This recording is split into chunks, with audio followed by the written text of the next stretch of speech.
What is up, guys? I do hope you are well. My name is Mark and today we're looking at some more r/am I the butthole. If you're new here, please consider hitting that like, that subscribe and maybe that notification bell too, as it all really helps out our channel. And don't forget, you can follow us on podcast too now, so you can take me with you wherever you go. I started updating them yesterday, so there should be some new ones on there very shortly. And also you can support us on either YouTube membership or heading on over to Patreon, where you can join through various different tiers and things like that.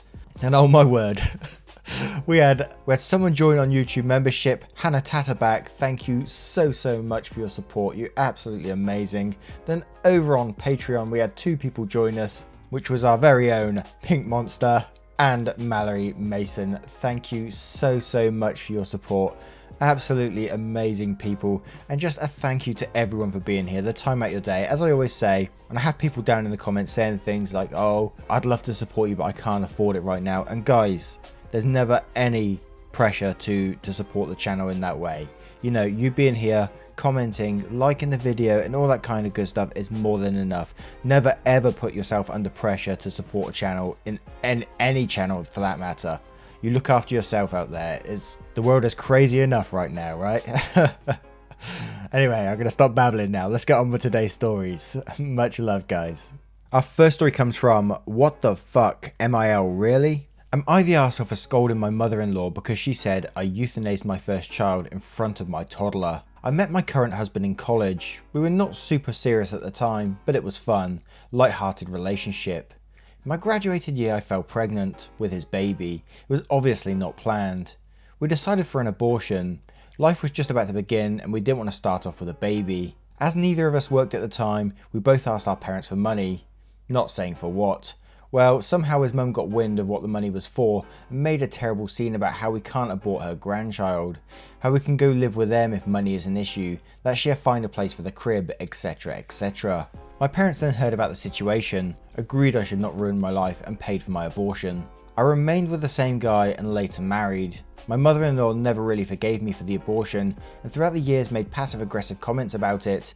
I generally ignored them. Fast forward 12 years, I have a 4-year-old toddler. I was visiting my in-laws and at some point was left alone with my mother-in-law and son. We never became close, but were generally courteous. My son was doing a puzzle and he finished it in an impressive time. I said something along the lines of, they grow up so fast, somewhat wistfully. To which my mother-in-law said something like, they do, you'd have a teenager by now if you hadn't euthanized your first one.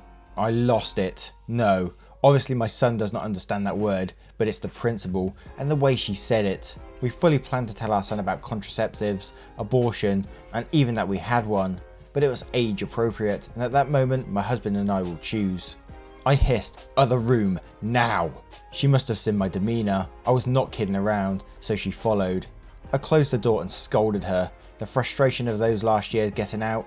I told her I will not tolerate this bullshit anymore, that she does not get to talk to me like that, and that if she ever mentions this in front of my son again, I won't let them go to their house. I then grabbed my son and left. My mother-in-law has since played the victim to both my husband and father-in-law, saying I was horrible. I also really do not know what to do towards the future. My father-in-law is a great guy and a great grandpa, and my son adores him. I also don't want to ruin my husband's relationship with his parents, but at this point I really don't want to let my son near her. Am I the arsehole for yelling at her and threatening she won't see my child again, or am I overreacting? Edits. My husband did bring this up with her, but is at a loss of how to deal with it too. She found it out originally because we didn't get our story straight about money. After reading some comments, we will likely pursue counselling. So you can already see where the comments are going to go with this one, that they're already suggesting counselling. And, you know, I think that's probably going to be the best course of action here, because just leaving it as it is right now, you and mother-in-law are not just going to see eye to eye. And in some respects, I kind of would say, like, I don't think you should. What she said was totally out of order, and I think I would disown someone for that. But at the same time, you don't want the grandchild to lose out on this, you know. You don't want them to lose that relationship, that bond that they might already have, especially with the grandpa as well, which would make it an awkward situation. But let's go down in the comments to see what we can find. Diana says, not the arsehole. That was absolutely a vile thing to say to her. Taco Belly replies, Richard, your mother-in-law, to say you were the horrible one to her. Not the arsehole. Sledgehammer also replies, so typical for mother-in-law to play the victim though. That said, it's really messed up that mother-in-law even knows. Dear husband must have told her that was a very stupid and bad thing to do. Now it's coming back to bite them. Hannah's Flora says, not the arsehole, but where is your husband in this? Why is mother-in-law only blaming you? When it's not like you got yourself pregnant. Has he been shutting her down when she's been making these comments? What's his reaction to this? In any case, you're in no way the arsehole. Your mother-in-law is so far over the line, she couldn't see if she turned around with binoculars. I really can't right now says, not the arsehole. What is wrong with that woman? You made a decision, and whether she likes it or not, her son helped you make it. Why is she only taking this out on you? She just wants a reason to hate you, it seems, and she shouldn't be alone with your child if that's how she's going to act. OP then replies, it's something that stood out to me. At the beginning she was angry at us both, but she seemed somehow convinced I pushed the decision on her son, and that he just meekly went along or something.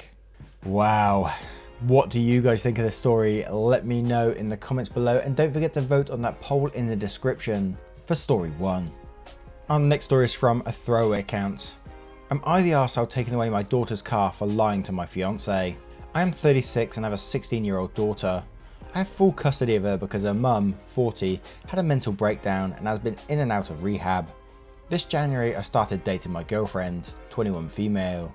Then quarantine happened, and at that time made me realise that I wanted to spend my life with her, so I proposed in May and she moved in. Our wedding is in October. Since then my daughter has been a nightmare. She and my youngest sister, 25, keep calling my fiance the kid. My fiance decided to invite my daughter out to go shopping. She kept trying to set a date, but my daughter kept saying she had extracurricular activity.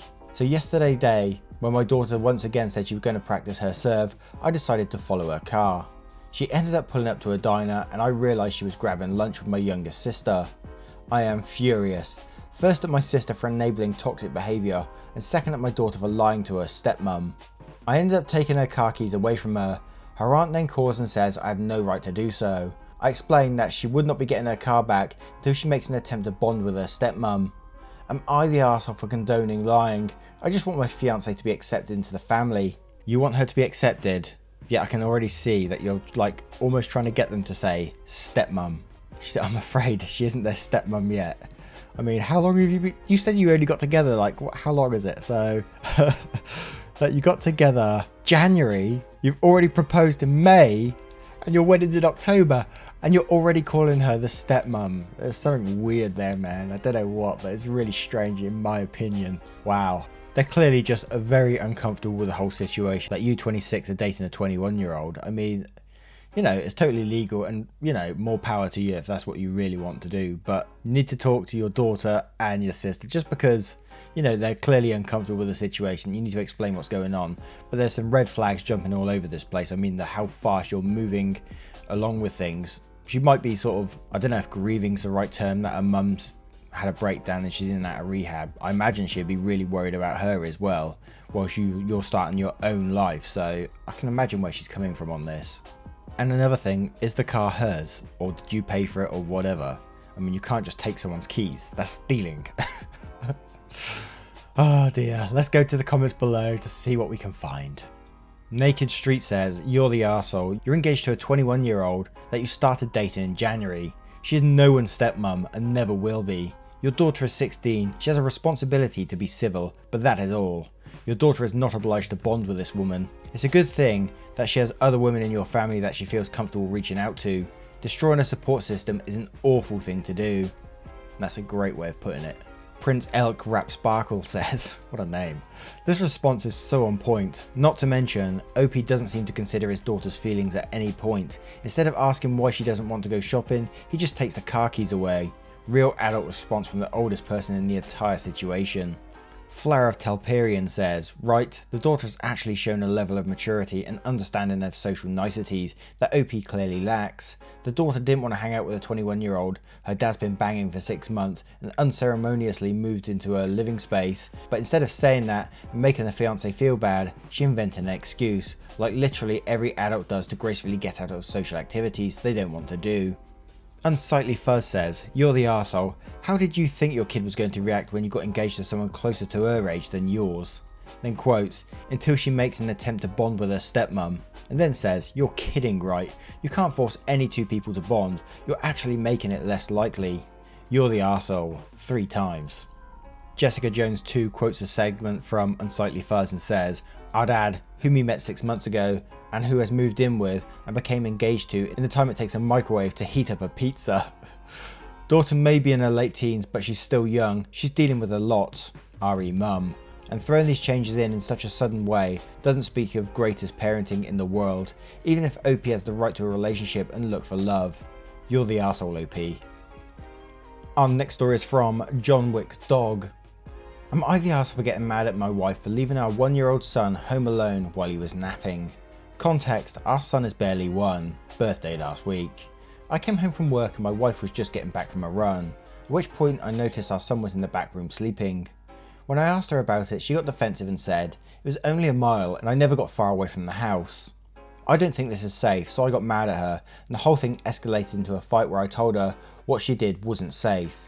Now she's mad at me, thinks I'm a judgmental arse and doesn't want to talk.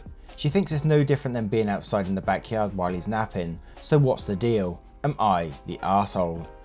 Edit. So I'm getting a lot of questions and concerns, so I will try to address some of them here. Some things I already addressed in my comments. We do have a running stroller and a treadmill. She used to be big into running, has lost about 100 pounds, so she is starting/wanting to go again. I am incredibly supportive of her working out, but never thought it would come to this. She also has a gym membership to go swimming or whatever.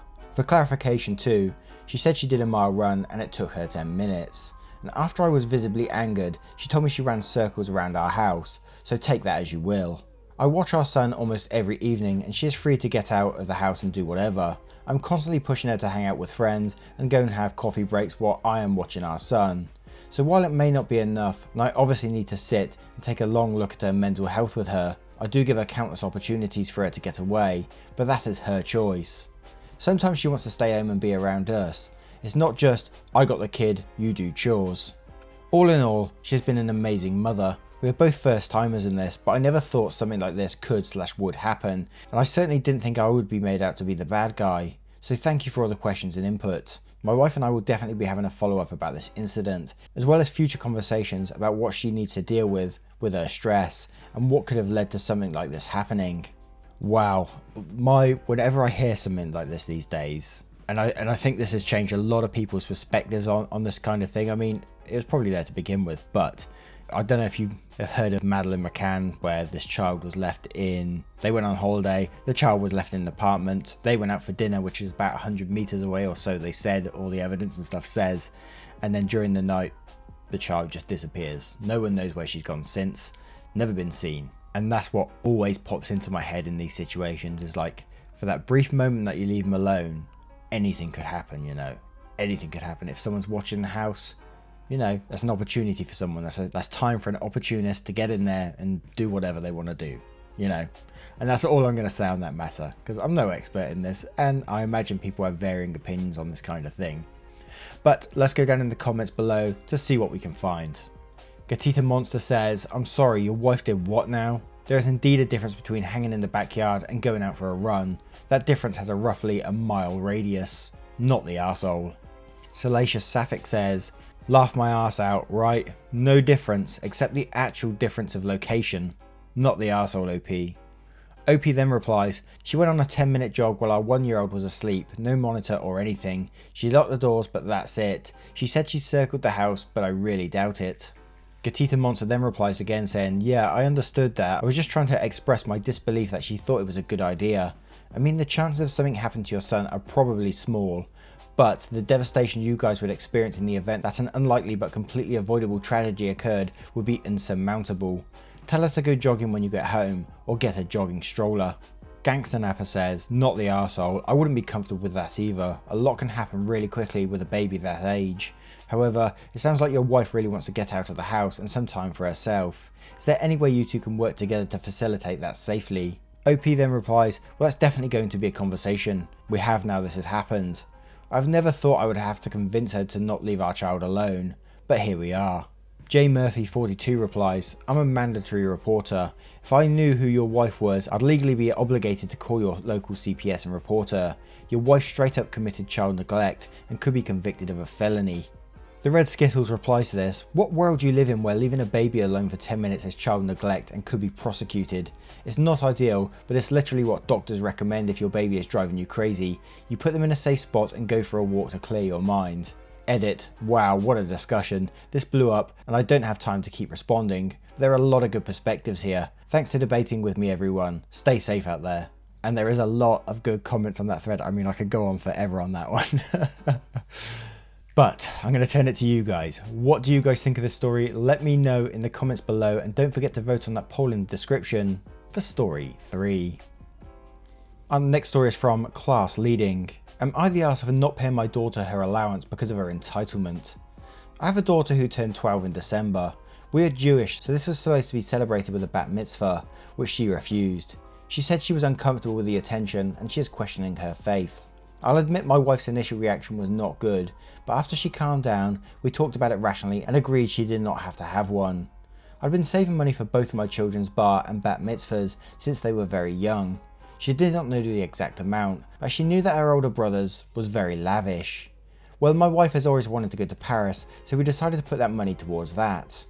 Due to the pandemic, I'm not sure when it will be, but I thought my daughter realised that we were spending the money on France. Today she asked me about the money, was talking about the things she could do with it, and she didn't know if she would spend it on a car or a trip. I was very irritated that she thought it was her money. It was saved for one explicit purpose, and she did not want the party. It was 100% my money. We got into a fight over whose money it is, and I'm still furious that she thought she has any right to it. I told her I'm not paying her allowance for a couple of weeks because she needs to think about what money actually means and why she thinks she is entitled to my money. Note my kids did not get paid for chores, so she does have some chores, but it's not like she is doing anything to earn this money. My wife thinks she should be grounded for being disrespectful, but that the allowance thing is an arsehole move. Hell no, it's not an arsehole move. Why should she be given this free money when she's being so goddamn entitled in the first place? I wouldn't give her that money either. I'm sort of always on the side of like, the daughter's 12 in this case. I don't see why a 12-year-old needs an allowance to go out and spend money, especially when they're not responsible with it. I mean, if they was responsible with the money, you know, and was doing something good with it, then maybe, you know. But otherwise, I think they should have to earn that money. I think they should learn to respect money and what it means, you know. Otherwise, they're going to start to build a bad relationship with money, and they're just being handed it knowing that they can just go and spend it on what they want and just throw it around willy-nilly like they're Conor McGregor or something. I don't know where that one come from. But let's go down into the comments to see what we can find. God damn. Kelchat says, not the arsehole. Why on earth would she think that money for her bat mitzvah was hers to keep because she didn't want one? That's like asking your parents to pay for a wedding and then saying, never mind, I don't want to get married, give me 10k.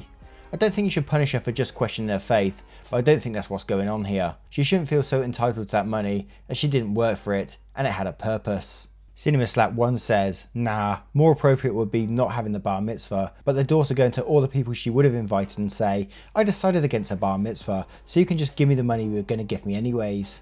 Still not the arsehole. BB and A smile. So I get that you're an adult and parent. I get that you decide how the money should be spent. However, if she didn't want a big lavish party, I'm kind of surprised you didn't offer an alternative to celebrate her coming of age. Like if she didn't want to celebrate it in the way you had predetermined, then she doesn't get anything at all. That makes you a bit of an arsehole to me. There was potential for a compromise of sorts, and you missed it.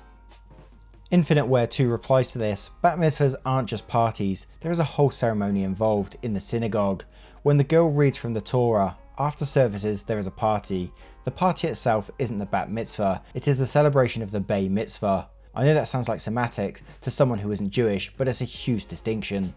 Yes, the money is referring to is for the celebration, but no, that doesn't mean the money is hers to do what she wants with.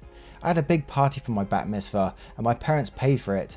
I had no idea what the budget was because it was none of my business. I requested things and we came to compromises, all without discussing numbers because the money wasn't mine to spend how I wanted. Honestly, it kinda sounds like she specifically didn't want the bat mitzvah so she could spend the money how she wants, which is entitled.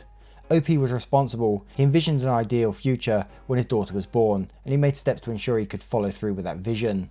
Life happened and she chose not to have a bat mitzvah. He didn't punish her for it, but he was left with a bunch of money and no clear reason for it, so he decided to take a nice trip with his wife. Not the arsehole. Well, I gotta educate myself a bit. I don't know the difference between bar mitzvah, bat mitzvah and bay mitzvah. Jeez whiz, yeah, I'm gonna have to educate myself a bit on that one. But I turn it to you guys. What do you guys think of this situation? Do you think the daughter should have been given the money to do what she wants with?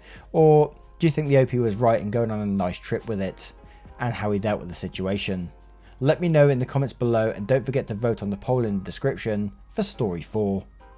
And our final story is from Guidance Enough. Am I the arsehole for avoiding someone who is gay? My social group has a friend who is flamboyantly gay, and it's pretty much all their personality is about. I've never been friends with this person, nor do I wish to. I'm rather a devout Muslim, and in my eyes it's not up to me to tell said person how to live their life, but I can remove myself from situations where he is around. I was happy to ignore him at first, but he's very touchy-feely with people and has tried to kiss me on the cheek a few times. Every time I have pulled away or objected, he said something snarky like, "Relax honey, you're not going to catch the gay off me." Since then, if he is at an event, I just avoid him completely. He's however taken it as a challenge to make me uncomfortable as possible, so that now I do not go to events at all. This ranges from trying to touch me inappropriately, mocking my religion, usually with comments like "stoned any gays recently," or just insulting me. We're supposed to have a barbecue this weekend, and I was supposed to bring the barbecue, as I have a proper one and a car to transport it. I always divide up the barbecue so that there's no contamination between my halal meat, normal meat, and vegan/vegetarian options. He mentioned that he was coming with some of his friends, so the day before I put a message in the group chat to say something came up and I wouldn't make it. He decided to call me out and said, "Oh no, the homophobe isn't coming." I had enough and decided to leave the group. I had a few messages from people asking me why I left and such, but I also had some messages from unrecognised numbers insulting me and calling me a homophobe. Oh, these stories are really hard because, you know, there's so much going on with them. Obviously, we got the religion side, we got the gay side of things, and it's a very, very thin tightrope you walk when you comment on these ones, you know. But I got to say, in my opinion, I just think everyone sucks in this situation. I mean, the guy, don't get me wrong, by reading this post, it sounds like he's hiding behind his religion. I know many Muslims, and in general, I find that they're not homophobic in any way, shape or form. But this guy said, specifically, he was avoiding this guy pretty much because he's flamboyantly gay. So he just acting camp, basically. So you're avoiding him because of that, which makes you an arsehole, because that's his personality. And you said, I'm a devout Muslim, and in my eyes it's not up to me to tell her person how to live their life, so you clearly just don't agree with him at all. And again, the way you talk in this story, it just sounds like there's some homophobic tendencies in there, religion or not, you know. But then the gay chap, you know, he went to kiss you on the cheek, which he shouldn't be doing anyway, and some of the comments he's making is absolutely out of order. And it almost sounded like he was baiting you for a reaction, like kissing you on the cheek and saying, "Relax, honey, you're not going to catch the gay off me," and that kind of thing, you know. Yeah, so in my opinion, everyone just sucks in this situation. But now we're going to go to the comments below to see what we can see.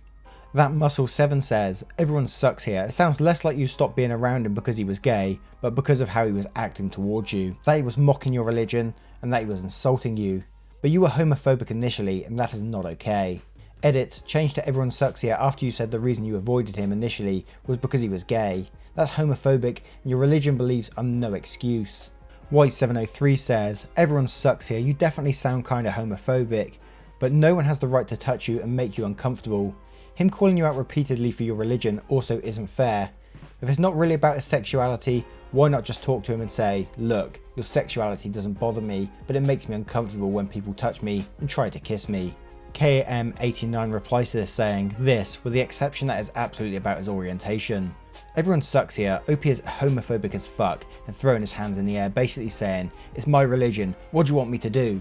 The other guy's being aggressively gay at OP, probably because of OP's homophobic actions. And on top of that, touchy-feely or no, you don't touch someone who doesn't want you to touch them."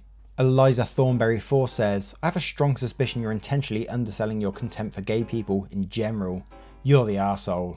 Dude Watt 69 replies to this, but the gay guy was clearly violating his own personal space and making the guys uncomfortable as possible. That makes it everyone sucks here. Green Archer Needs Food also replies to this saying, "OP makes it seem like the gay man existing in the friend group is a violation of personal space. He specifically stated he intentionally avoided him in groups due to homophobia to begin with." Wow. Now, I turn it to you guys. What do you guys think of the situation? Let me know in the comments below, and don't forget to vote on that poll in the description for story 5. Anyway guys, once again, thank you for being here. Thank you for the support, the time out your day, joining us members, joining us subscribers, liking everything, joining us on Discord too. You're just blowing me up just recently, and I'm just ever so thankful. Yeah, thank you. Thank you so much, and I will see you in the next one. Take care guys, much love to you, you're amazing.